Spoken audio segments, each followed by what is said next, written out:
morning, everyone. A very happy Monday to you. There's Jeff Sabato, the man behind the show. Hey, welcome, Jimmy Q. Good to be here. Facebook Excellent. Live. I like this. Hey, Got the everyone. after show, and Craig, if you do that again, Scratching my head. It's a 12 Today after show, everyone, where we get to speak to you directly about some of the things that happened in our show and also letting you know what's happening tomorrow. Thank you so much for joining us. This is Joe Dana's debut. Wow, Woo! this is a big day. Big day, Joe. This is a fun show. I know you haven't been part of it yet, but you've been looking forward to it. I have been, yeah. And today was an exciting morning. I mean, we had a congressional Senate candidate in, Congresswoman Martha McSally, who is fascinating. I think she has one of the really interesting stories that hasn't fully been told yet in this election. You know what? I'm actually a little bit upset that it hasn't been told yet because she was getting a little bit digging into her past and everything. Right. Wow. That's her fault. I mean, you need to tell that story. We know it's she's really good. We know she's the first female combat pilot to, be in war.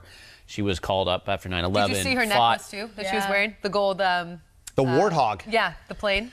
Oh, that was. Oh, excuse me. Bless you. Yes, but this is someone who also. She grew up in Rhode Island, the youngest of 5 or 6 siblings. I didn't know she that. was 12. Her dad, a lawyer, passed away suddenly from a heart attack. And so her mom got a job and then raised the 5 kids. Public education, and she talks about, how she wanted to make her dad proud. And so she broke these barriers to get in the Air Force and to get to the level she was at. And she was an officer, at one point. And then she led this movement to stop forcing military members to wear full religious robes, in Saudi Arabia and in the Middle East. She felt like, look, the U.S. has their ideals and we should stick by them. We shouldn't force this. And so it was an 8-year legal battle.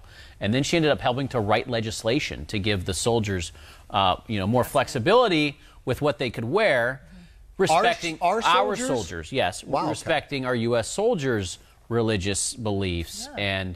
And so she led that movement as well. I mean, she's done a lot. And so when she's making the case, hey, I have all of these accomplishments, and my opponent, Kyrsten Sinema, is more one-dimensional. Yes. She's making a strong case for that. Yeah. I would say so, and you're going to see that a lot. Of course, you have seen that a lot in the political ads that have been out there. So we want to catch you up a little bit in case you weren't there in part of our show. In our In Case You Missed It segment, here's a portion of this interview with Congresswoman McSally. This debate happens. Yeah. In your opinion, what do you want to focus on? Because you guys are so different on so many issues. Yeah. What would you like people to hear? I think people want to know what you've done with your life, why you've done what you've done with your life, what motivates you, why you even want to be in the Senate. And again, to speak for myself, I left home at 18 to go to the Air Force Academy. I lost my dad when I was 12. My mom was a single mom with 5 kids, a public school educator, looking for opportunities, and I chose to serve in the military, put my life on the line for our country, fought for women and girls, to include, stopping the Pentagon, making our servicewomen wear burqas. I mean, look at what I've done with my life. Look what I've done since I've been in Congress, being effective, actually getting things done, voting for your tax cuts, securing the border, supporting our military. And the contrast with my Green Party activist opponent, and we also have another Green Party candidate on the ballot, and all 3 of us should debate, by the way. Her protesting our troops, advocating to shut down Luke Air Force Base, deep cuts to our military, advocating for Johns over victims of child prostitution. These things are real in her past, and she has to explain them. Now, something we want to make sure you are aware of. We invited both McSally and Sinema to join us on 12 Today. McSally responded, we have not heard back yet from Sinema and from her camp. But of course, when we do, we will let you know, because we have to give them the same amount of time whenever, we have someone who's running for office. So stay tuned for that. Yeah. Kyrsten Sinema also has a very unique story. Her family was homeless when she was growing up. Education lifted her out of that. She was an incredible student and got top scholarships and went on to great things in education specifically. So, anyways, yeah, we'll be looking forward to talking to something that was brought up this morning was the issue over a debate, whether or not they could really nail down a date, a time. You read off a portion of a statement that was given from Sinema's camp, because they agreed to two debates. Two debates. Yeah, both of them Arizona-based, and then And so I think there's some gamesmanship that goes on in campaigns when you're in an election, because then yesterday Martha McSally's campaign said, okay, we've agreed to a debate and it's with CNN and it's on this date. And so both sides are saying, hey, no, you need to play by our rules. We want that. So is it going to be more than one debate? Or are they going to do the CNN? Are they willing to do, the others as well? We'll have to find out.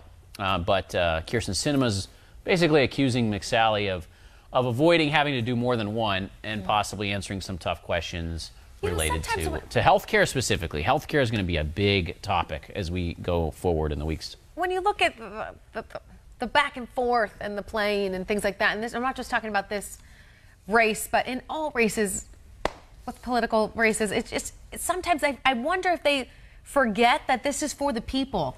So say yes. I don't know. This is just right. The more opinion. Debates, the better. Right. The more transparency, the better. Let's do 5 over the next 2 months. You're trying to earn as many votes as you possibly can. So you would think that you would want to have the people hear you. I mean, it's our right as a country and as a democratic society to be able to hear from these people to make more informed decisions when it comes to November. Yeah, Joe Arpaio famously won 5 re-elections without having a single debate. He would not debate with his opponents because he knew he was in the driver's seat. Well, there's a real fear there when you get to a debate. Yeah, so there are times if you feel like I've got the momentum, I only have something to lose if I debate. Right. And I think that turns off a lot of people, a lot of voters, because you feel like you deserve to see both of them talk head-to-head about substantive issues. I think you do. Our other governors, our past governor, she wouldn't debate that much either. So Ann Brewer, yeah. Ann Brewer wasn't a big debater. She won. What was it? Was it the one of the first televised debate with Nixon and Kennedy? And because Nixon looked so bad, he basically lost the election. Kennedy understood. He'd been doing film ever since he was a little kid because of the family film. So he knew the power. He knew how to engage. Just with little looks of his eyes, how to smile when the other guy was attacking him, how to shake his head slowly. He won on television. They said if you listened on the radio, you thought Nixon won. You may have thought Nixon won. If you watched the demeanor, the sweating, you may have thought, That's so. And the Nixon's people, when Nixon showed up, they asked him if he needed makeup, and he thought it was going to be kind of a sissy kind of a thing. Yes. He said, "No, I don't want makeup. I won't." And Kennedy went and did the whole makeup. He did nothing. Nixon was campaigning constantly up until that debate, and he took the day off. Kennedy took the day off. He was nice and relaxed and looked wonderful. I do think that's one of the unfortunate realities of our political system. There's so much emphasis on the packaging of the message instead of just the message. What the actual There's so much is. emphasis on the presentation in this world we're in with obviously television and social media. And so, you end up sometimes focusing more on the presentation instead of what are the issues here and where do they both stand. Do you know what I'd like to see us? We have a wonderful program here at TEGNA. It's called Verify. And if there's facts that are out there, we verify them. I'm sitting at home just as the average Joe watching these politicians, and they're saying, Bob Wilson, he wants to get rid of all dogs in the city. I'm like, is that true? There's these accusations. I want to see us get up there and verify what these people are saying. Does somebody really want to get rid of health care? Do they really want to? How about this? They said that. Do they really want that? Are they going to get rid of school lunch programs? I want to know, because I'm confused. Well, and McSally and Sinema have actually voted similarly on many bills and key issues in the last couple of years. Sinema is a centrist, and she has sided with Republicans on a lot of these issues. So sometimes when you see them trying to, show the other one as being, way off to the left, for example, if you look at the voting records, especially in the last couple of years, people will say Kyrsten Sinema, she's moved. It's a blue dog Democrat, strategy. Be close more to the conservatives, but you remain a Democrat. And McSally, one of the commercials though accused her of disparaging the military, in her protests when she was protesting the Iraq War. Right. Which, by the way, Kyrsten Sinema could come back and say, hey, a lot of Republicans, including the president, says that was the worst mistake we made as a country. Yeah. So yes, I did, protest the reason we went to the Middle East. And my question was for Kyrsten Sinema: was she protesting the troops, or was she protesting the war? Two different things. Right. Very separate. And I think McSally now has come out to say there's some specific literature that suggests Sinema was, critical of the troops themselves. And but there was an original fact check about whether Kyrsten Sinema disparaged the troops, you know, and it said mostly false. So they said that was mostly a false accusation. In terms of that particular accusation, I don't think anyone's coming after right. the troops since Vietnam, you know. Sure, but you're right. I think people get turned off by all the negativity, and they say, "What the heck is the reality?" We have people who refuse to watch television During leading this up to time. any election because the ads are so negative. That's something that I wish we would have been able to get to. I mean, when you put a candidate on a news show, specifically ours, like 12 Today, it's difficult because you're restrained by time. You have so many questions and so many things that you want to try and fit in there. We even stretched it to 6 minutes, which is a lot for a news show. You know, so for people who are watching, maybe frustrated by some of the questions we weren't able to get in there, I promise we tried our best, but time constrains us. Sometimes it hurts us in these situations. But there was a question that we did want to get in. There was all the negative rhetoric that you're just seeing. And is it true or not? And from a comedian point of view, Emma Jade wants to get rid of your kids' dinner from now on. Emma Jade wants to make everyone homeless in the South part. It's like, what? You know, it's exhausting. Is this real or and it's not? hard to listen to day in and day out. It's also hard, I think, as someone who's voting, to really take some of these candidates seriously when you look at these ads. Yeah. Look, there are 3 or 4 fact check websites. I've already talked to my kids about this, like, you know, at their age, because I think it's so important that we become a more media literate society. We understand that there's so much information out there. You have to understand what are the reliable sources, for example, in an election. Huge. And there are 3 or 4 big ones. It's PolitiFact, and the Center for Investigative Reporting has one. There's the Fact Checkers, the Washington Post. So these are nonpartisan. You know, there's I can't think of the phrase now. There's another really important voting website. But they'll take these allegations, they look at them in the most specific ways, and then they come up with a basic, determination. Is it false? Mostly false. True, partially true. Why? Why not? You know, we do this now with 12 News. Last week we did one related to this McSally and Sinema campaign. You have to seek out those sources, and you have to proactively find out what's the credible stuff being said about these accusations being lobbed. Right. Otherwise, you just kind of get, lost and tossed to and fro in these crazy accusations and mudslinging. Yeah. You know, you have to do your work, and I think that's part of our duty for when we do vote. Is that it's on us to know who we're voting for and why. You're right. I just get that catalog in the mail, the voting things. I know, and it's long, a lot of it goes confusing in the recycling bin. You know what? And that's something that maybe does need to be looked at, because you do get that catalog, and it's very confusing. That's true. It has numbers, and it has bills, and it has this and that, and it needs to be easy to read so you know who you're voting for. I got paperwork to do. I got to deal with my son's problems. I dig around my problems. I got paperwork. I got people calling me, and I just want to sleep. And then my fiance comes on. I'm going to go through the catalog. Well, thankfully, there's 12 News for that, too. Yeah, that's what I like. Yes. I'm relying on 12 News to break it down for me. And you're right. Those websites are amazing for certain people of a certain caliber of intelligence. But there's other people like me that want to just sit back and watch people that I trust and believe and break it down for me. Well, another way we choose is to see who's endorsing the candidates. So you find someone you respect that you trust in town, and you look at who are they endorsing. That's a good one. Candidates on down. And, that's one. Somebody that goes through the websites for you, and they do their fact checking, and you like what they say. Growing up, I used to call my dad. That's a good. Well, that's what we all did. Him enough, why are you voting this way? Well, because my dad likes the Green Party. Isn't that funny? That's why we're doing it. Our whole family, our whole lives gone for the Yellow Party. I would grow up and I'd just call my dad and I'd be like, tell me about this issue. Why should I do this or why should I do that? I'm sure he had a very biased opinion, but I love my dad and I trust my dad. Yeah. So I went with what he said. Okay. We were just listening to something this morning where a candidate, their family members went against him. Remember in a commercial? Yeah. What was that? Right. Yeah. Well, so that's the talk of the country right now. Last couple of days, it's been all over. Paul Gosar, he used to be a dentist. He may still practice up there in northern Arizona. Yeah. He's been a congressman for several years now, and he's very conservative. He's made some controversial statements over the years. He's been accused of being a conspiracy theorist, and he has said some statements that suggest he supports a couple of unusual conspiracies.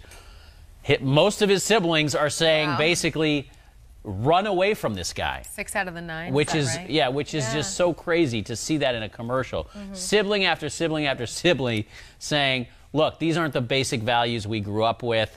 And we think most voters out there would agree with us that he should not be your congressman.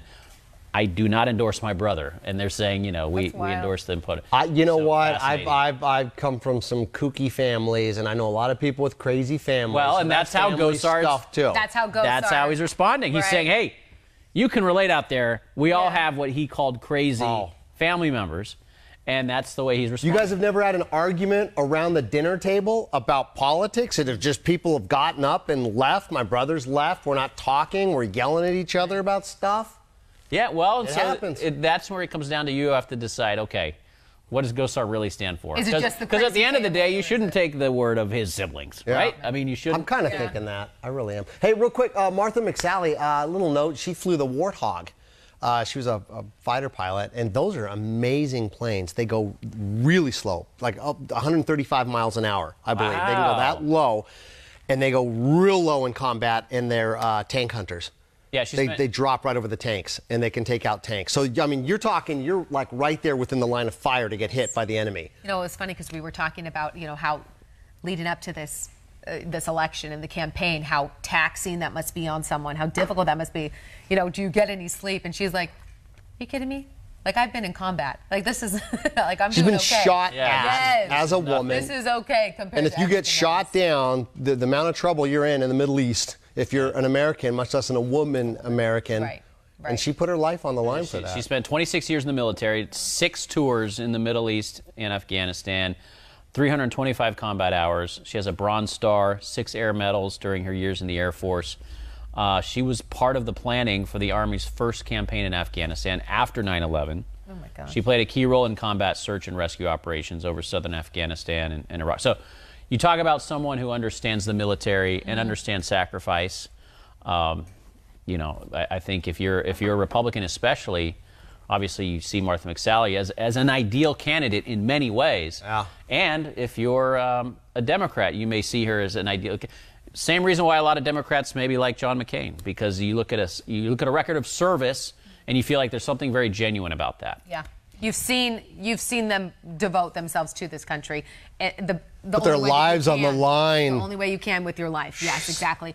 All right, everyone. That was from our entire morning show. Again, we're waiting for Kirsten Sinema and her team to respond, whether or not they will come on the show. We will keep you posted, of course, right here on 12 Today.